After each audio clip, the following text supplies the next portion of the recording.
أعوذ بالله من الشيطان الرجيم بسم الله الرحمن الرحيم يا أيها الذين آمنوا استعينوا بالصبر والصلاة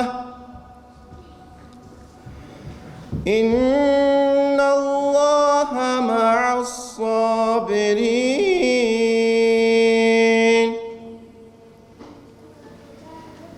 ولا تقولوا لمن يقتل في سبيل الله أموات بل أحياء ولكن لا تشعرون. Sabır ve namaz ile Allah'tan yardım isteyin. Allah muhakkak sabredenlerle beraberdir. Allah yolunda öldürülenlere ölüler demeyin. Bilakis onlar diridirler, lakin siz anlayamazsınız.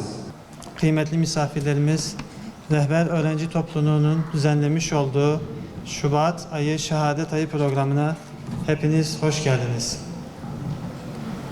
Bu akşam burada bulunma amacımız, aziz İslam şehitlerinin bizlere bıraktığı mirası maddi ve manevi manada teslim alabilmek ve onları anmak, anlamak, yaşatmaktır. Şehadet çok büyük bir mertebedir. Nitekim Yüce Allah Ali İmran suresinde şöyle buyurmaktadır. Allah yolunda öldürülenleri sakın ölüler sanmayın. Bilakis onlar diridirler. Allah'ın lütuf ve kereminden kendilerine verdikleri ile sevinçli bir şekilde Rableri yanında rızıklara mazhar olmaktadırlar. Arkalarından gelecek ve henüz kendilerine katılmamış olan şehit kardeşlerine hiçbir keder, korkunun bulunmadığı müjdesinin sevinci içerisindedirler. Şehadet, aziz İslam davasını yaşayıp bu yolda mücadele eden, gerek zindan, gerek işkence, gerekse muhacerat ile şahitlik ile Allah ellerine ikram edilen en büyük lütuftur. Şehadet adanmaktır. Şehadet ölümü öldürebilmektir. Şehadet kulluğun en mükemmel zirvesidir. Şehadet bir çağrıdır tüm nesillere ve çağlara.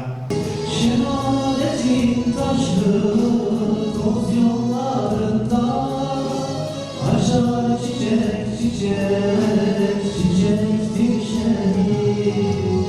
Şehadetin taşlı toz yollarında açar çiçek çiçek çiçektir şehit. Sitemli yüzüm benim dallar erir gözüme. Kanım bir nehir gibi volkan kaynar içimde. Kanım bir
Şubat ayındayız.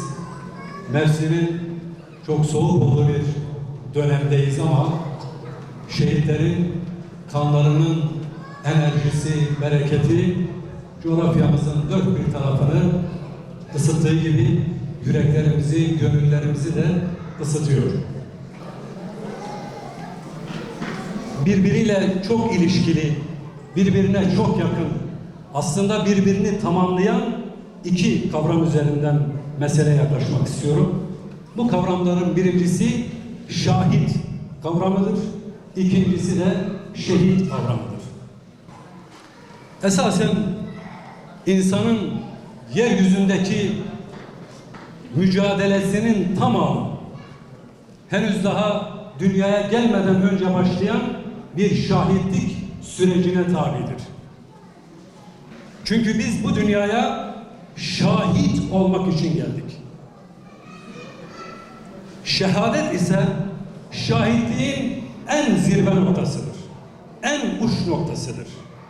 Esas mesele şahit olabilmektir. Şahit olabilmektir. Şehadet, şehitlik, yani Müslümanın kanını, canını bu uğurda feda ederek tanıklığını mühürlemesidir. Bu açıdan şehitlik, şehadetin zirvesidir. Bir spor cümle daha söyleyeyim, bunu da unutmazsınız inşallah. Biz gerçek şahit olmadan şehit olamayız. Aziz kardeşler, Kur'an-ı Kerim'in çok çarpıcı ayet-i kerimeleri var kuşkusuz. Mesela bunlardan bir tanesi Bismillahirrahmanirrahim. Minel mu'minine ricalun sadaqu ma ahadullah aleyh feminhum men qada nahbehu ve minhum men yantazir ve ma beddelu tebdila. Sadakallahu azim. İşte bu şahitlik sürecinde müminlerden öyle adamlar var ki, öyle adamlar derken bir cinsiyeti anlamayın. Öyle erler var ki, öyle yiğitler var ki onlar verdikleri söze sadakat gösterdiler. Kimisi sözünü yerine getirdi, kimisi sırasını beklemekte. Ve onlar asla sözlerini değiştirmediler. Bu kadar mükemmel surette yarattığı bir insanı, insan neslini çürüyüp toprak olsun diye yaratmış. Şu halde biz bu kısaca bir dünya hayatında bir şahitlik süreci yaşıyoruz. İş üzerindeyiz. Tercih bizim. Ya hakkın şahitleri olacağız. Allah bize bir ticaret teklif etti. Değil mi? Mülkün sahibi o. Kudret sahibi o. Her şeyin sahibi o. Bize ait hiçbir şey yok. Ama bizimle bir ticaret yapıyor. Ya Allah kuluyla ticaret yapar mı? Yapar. O söylüyor. Canlarınız ve mallarınız karşılığında cenneti satıyor. Müslümanın Allah yolunda sürekli mücadele eden, gayret eden, çaba sarf eden kişisine biz şahit diyoruz. Çünkü şahitlik bunu gerektiriyor. Eğer bu şahitlik sürecini canıyla, kanıyla bu bedeli ödeyerek ortaya koyarsa işte buna da biz şehit diyoruz. Ama bir şey bizim elimizde. Allah size şunu sormayacak, sizi temin eder. Niçin şehit olmadınız diye bir sorun sormayacak. Ama şahit oldunuz mu olmadınız mı? Onu soracak, o kesin. Şahitlik ettiniz mi? Neye şahitlik ettiniz mi? Dedim ya, Allah'ın varlığına, birliğine, Allah'ın yeryüzünde mutlak kudret sahibi olduğuna, bizim ev hayatımızda, aile hayatımızda, ticaretimizde, sağlıkta, eğitimde, uluslararası ilişkilerde, devlet yönetiminde, mahkemede, yargıda, hasılı kelam, hayatın bütün aşamalarında eğer söz sahibi Allah ise, eğer merkezde Allah varsa, eğer merkezde Allah'ın Resulü'nün getirdiği mesaj varsa problem yok. Şahitlik yapılabilir. Şahitliği yapıyoruz anlamına gelebiliyor. Ama şehadet kelime-i şehadetten de ibaret değil. O bir iddiadır. Bunu amelinle, pratiğinle ortaya koymak mecburiyetindesin. Aziz kardeşler,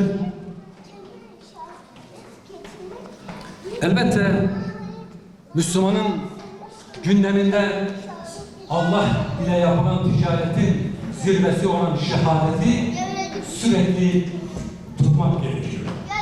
Her birimiz mutlaka Allah'a şehit olarak gitmenin hesabını yapmalıyız. Neden? Evet, şahitlik yetmiyor. Şehitlik bu işin garantisi. Artık garanti var. Kanun hakkını canını verir mi? Artık bu işi mühürlemiş oluruz. Allah teminat ediyor. Hiç kimse şehit olduktan sonra geri dönmeyi o yüzden istemiyor. Şehidin dışındakiler istemiyor. Şehitten başlıyor. Çünkü şehit onun lezzetine var. O lezzeti hissettiği için bir daha gelip, bir daha gitmek, bir daha gelip, bir daha gitmek istiyor. Hiç garanti yok. Şehadetle ilgili bir yerde okumuştum. Çok hoşuma gitti. Diyor ki, nemize gerek, mal mülk bizim, yer bizim, gök bizim. Hem dünya hem ahiret, ne varsa hepsi bizim. Varı var eden var da bizim. Biri birleriz, ikilik bilmeyiz. Peygamberdir rehberimiz, Hüseyin'dir serdarımız. Biz koyun değiliz, kurda boyun eğmeyiz. Havva anamız bizim, Adem babamız bizim. Tüm yeryüzü ülkemiz bizim. Kabe kıblemiz, Aksa sevdamız bizim. İslam dinimiz, hürriyet yolumuz bizim. 4 mevsim gül açar bedenimizde. Biz kefen giymeyiz. Ya Zeynep gibi kalırız, ya Hüseyin gibi gideriz. Bir sorar, bir bilir. Lakin siz bilemezsiniz. Büyük bir kıham olan mazlum coğrafyada yeter ki Kur'an susmasın diye canını ümmetin dirilişi için feda edenlerin şehadeti gibi olur. Namusu çiğnenen Müslüman kadının yeryüzündeki iffet çığlığıyla tüm müstekbilleri yıkanların şehadeti gibi olur. Ve alay ederlerken tüm İslam ümmetiyle Siyonist işgalciler, emperyalistler,